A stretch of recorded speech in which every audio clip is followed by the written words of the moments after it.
Do you cool down after lifting weights?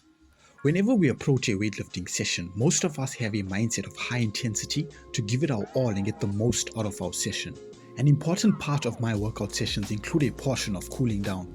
Although implementing a cool down after lifting weights is not compulsory, it can help and overall be beneficial to your body. Hi viewers, this is Lizardo Rafael. In this video, let's get into what is cooling down and why it can be beneficial for you.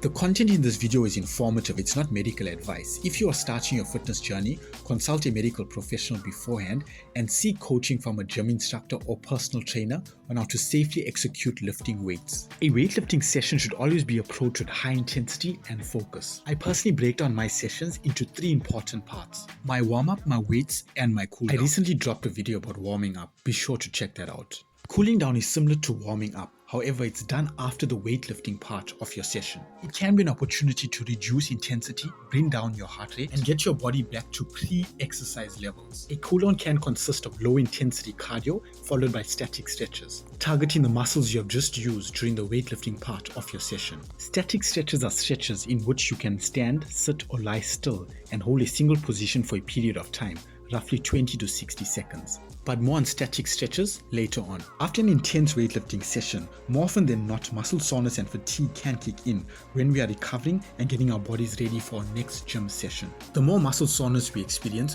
the longer our recovery can take.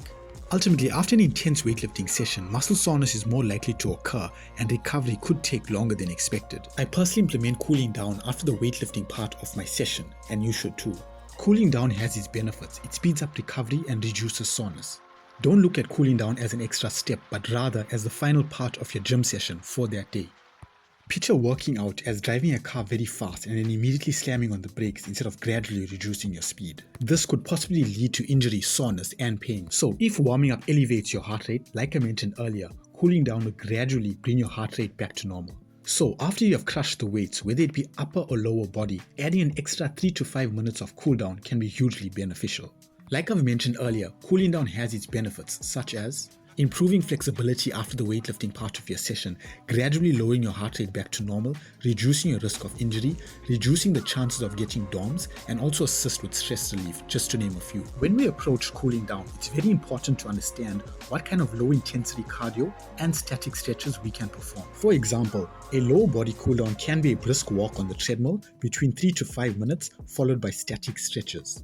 Going back to what I mentioned earlier, a static stretch is a stretch in which you can stand, sit, or lie still and hold a single position. The same applies for upper body. Static stretches can include a number of different stretches and variations, such as for upper body, shoulder stretches, tricep stretches, chest stretches, neck stretches, arm circles, standing chest opener. For lower body, hamstring stretches, calf stretches, hip flexor stretches, quad stretches, just to name a few. Although all of this is a mouthful, I recommend you seek assistance from a gym instructor or personal trainer on implementing static stretches to your routine and performing such stretches correctly. Understanding what stretches can be performed and when can only be beneficial to your body.